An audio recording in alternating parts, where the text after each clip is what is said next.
This year's Jim Dandy just drew 5 horses. 4 of them are closers. 1 is the Lone Speed. On paper, that is the easiest race of the summer. Control the pace, coast home.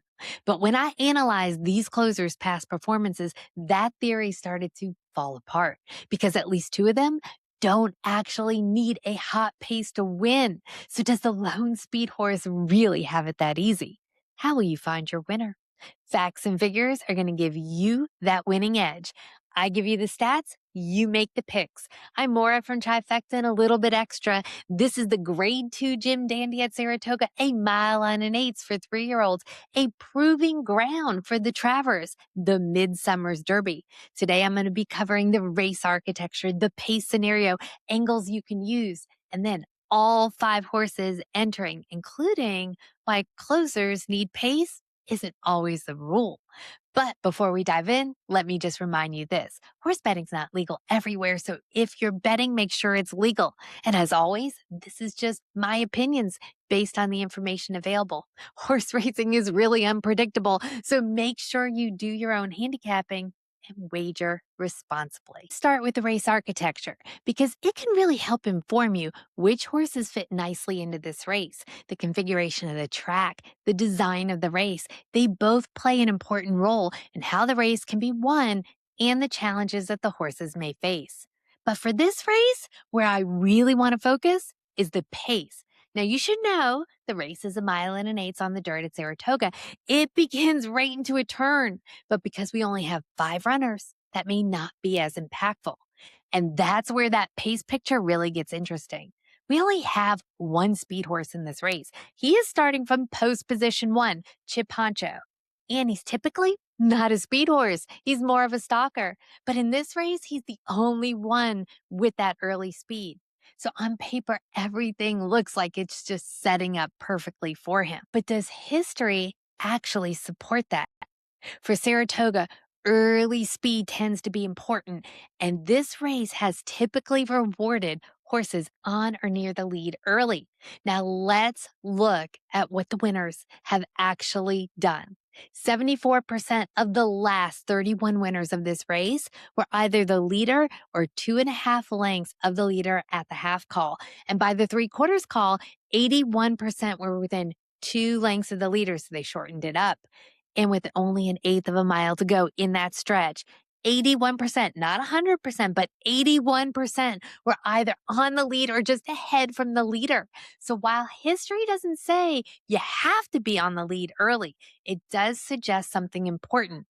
Winners usually enter that stretch in striking distance. They don't have to be in the front, but they generally can't be too far back. Now, here are some little bit extra angles you can also use. Class is key. 24 of the last 31 winners participated in one of the Triple Crown races, and that key prep race is the Belmont Stakes. 71% of the past 31 winners were graded stakes winners. That also suggests class is important.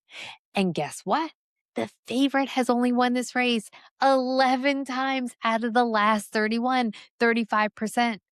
But the favorite won last year, Sovereignty. Feel the need for speed. Well, not so fast. While the first horse we're going to talk about, Chip Honcho, is the only contender in the field to have ever flashed that early speed, he's not the most consistent. He can rock it out of the gate for sure and get to the lead, but the last time we saw that was the G2 Risen Star at the fairgrounds in February going this distance. Now, he didn't win that day, but he only lost by half a length to a horse we all thought was going to be the star of the Kentucky Derby this year, Paladin. Oh, and guess who he came ahead of that day? Kentucky Derby and Belmont winner Golden Tempo. In fact, Chip Honcho is the only horse in this field to have ever come up against Golden Tempo and finish ahead of him. But after that Risen Star, he entered the Louisiana Derby and unfortunately finished 5th. His trainer, Steve Asmussen, says, let's go skip that Derby. He wanted to get his horse back on track. He said the biggest factor in that decision was Chip Honcho's inconsistency and thought the Preakness may suit him better. But that day, he came in 3rd. Could it have been the distance? The class? Maybe both? The Louisiana Derby and the Preakness were a mile and 3/16, and in both he just faded and came up empty. But in his next race, the Grade 3 Ohio Derby at Thistledown, he got that class break. He gets the distance break to this distance, a mile and an eighth, and he shines. First, he comes out of the gate, and he's a bit rank. He's sitting 1 to 2 lengths off the leader. He's on the inside by the rail, and that first quarter is so speedy, 22 and change. He rounds the far turn. Target is Ocelli. Under a sustained drive from Kentucky Derby winning jockey Jose Ortiz, he just flies past Ocelli for the win and a 96 Beyer speed rating. That is his career best. Now, in the Jim Dandy, his superpower is going to be the ability to capture the lead early. Now, as I mentioned before, there's no pace in this race, but there are a couple things to note. When he won his last race, he wasn't in the lead. He was stalking. In fact, he hasn't had a win from the lead since last winter. And even though he tends to be near the leaders early, he hasn't been on the lead at the 8th pole in most races. So is he going to be there today? Only 6 horses in the past 31 years have gone gate to wire and won this race. Will Chip Honcho be number 7? He fits that class angle. He was in a Triple Crown race, and he won a graded stakes race. His last 5 races, graded stakes races. Now, he's raced this distance twice, and in both times, in the exacta. Oh, and let's not forget, Jose Ortiz is back on him, and this jockey is on fire this year.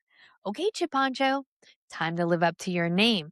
Show us you can lead. Be that boss. Take the Jim Dandy. Our next horse, still a maiden, meaning they have yet to win a race. They have been asked, but yet to answer. Asked and answered. Has been in 6 races since April. 5 were maiden special weight races. 3 were on the turf.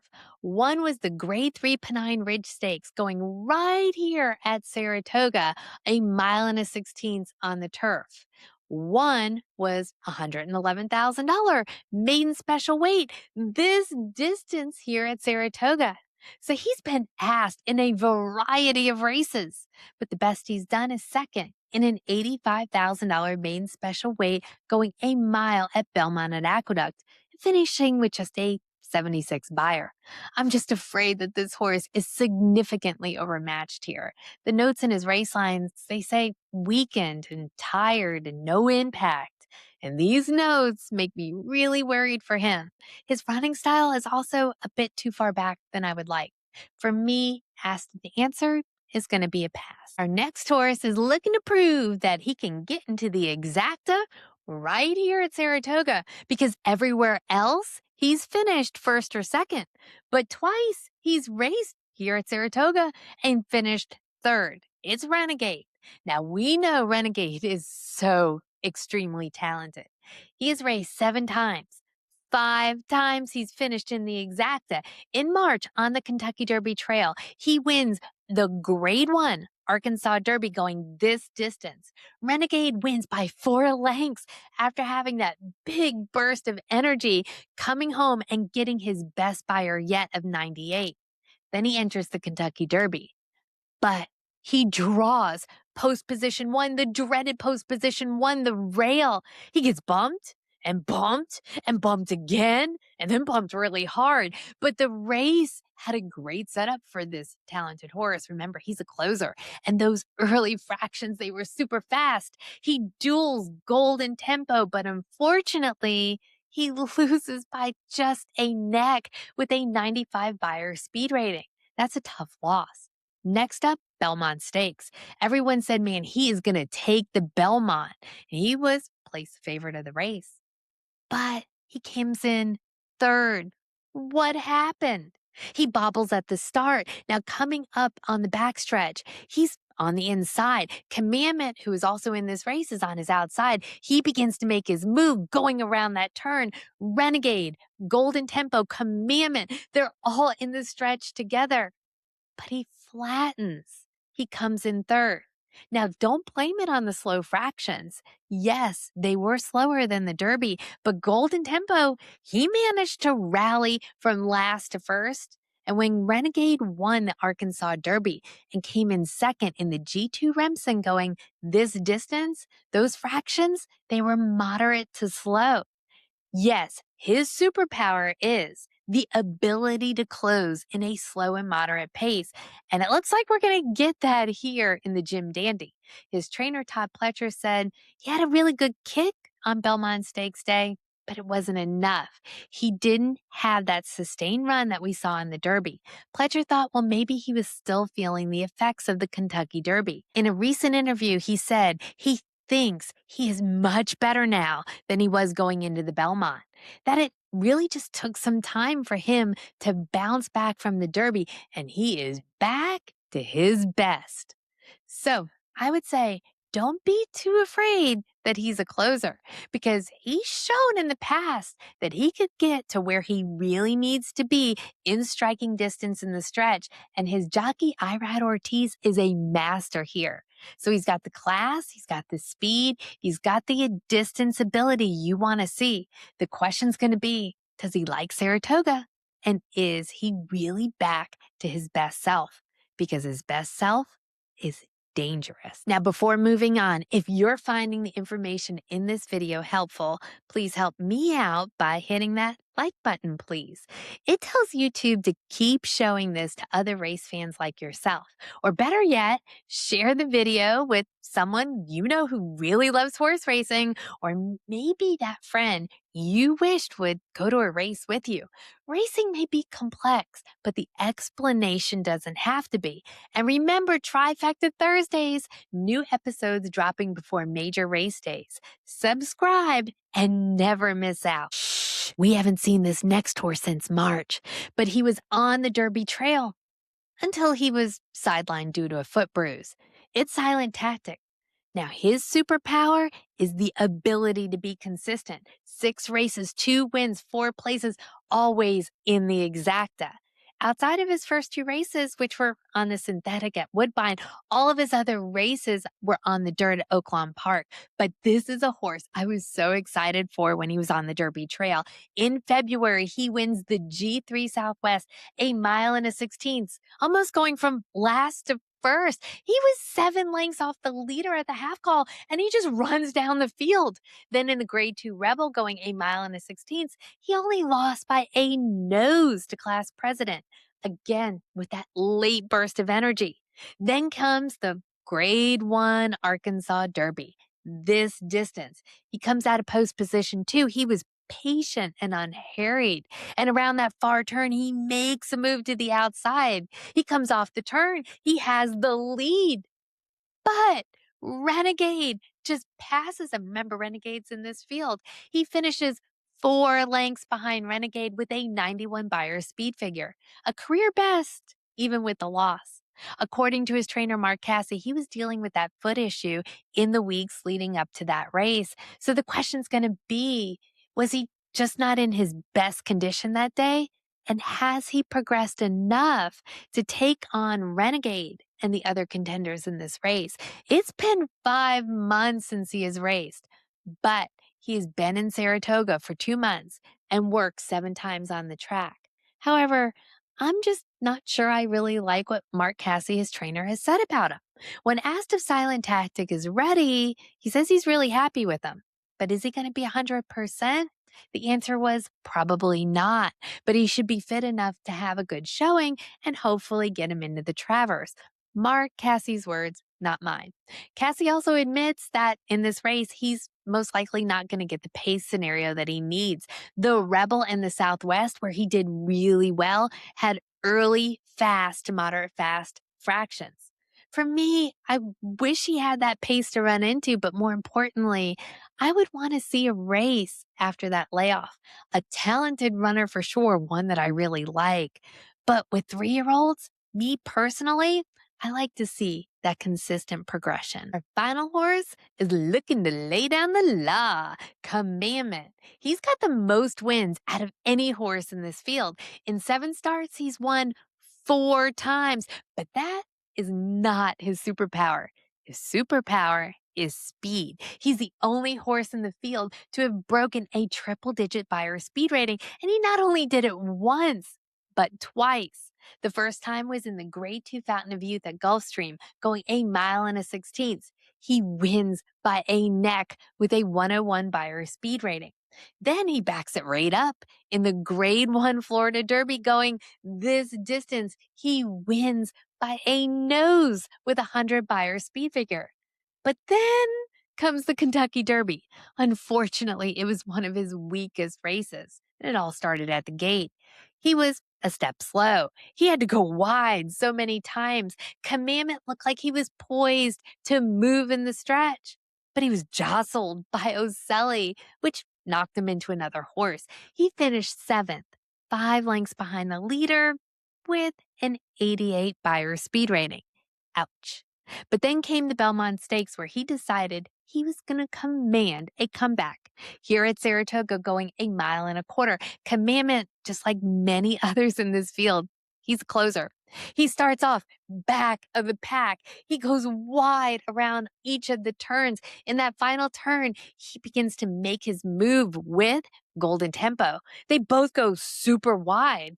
And when the field turns for home, they're dueling it in the stretch. He loses by a length and a quarter. So he's a closer. But like Renegade, he has closed into some moderate to slow races. That Florida Derby was super slow, and the Gulfstream stretch is super short. One of the shortest in the country, in fact. That race was not conducive for closers, but he won last to first. And in some races, he gets right into that stalking distance in the stretch. He has class, speed, form, and some super fast workouts. Brad Cox's trainer said he seems to be as good now as he's been all year, and he will need to step it up. But if he gets that same effort as in the Belmont, it's going to make him a player. But here's what's really interesting. Commandment is getting an equipment change. Blinkers are going on. Cox said that he's putting him in blinkers because he wants to keep him more engaged in the turns. Sometimes he wants to drop the bit and not run into that far turn like they want him to. He's also going to get a jockey change. Flavien Prat back on him after winning with him in the Florida Derby. For me, if this race is anything like the Florida Derby, in my opinion, Commandment is the one to beat. We may only have 5 contenders, but is it really an easy choice? Now's the most favorite time of the video for me because you get to tell me who do you like in the Jim Dandy and why. Drop it in the comments below. This is a community that shares and cheers each other on, and that community lives right here in the comments.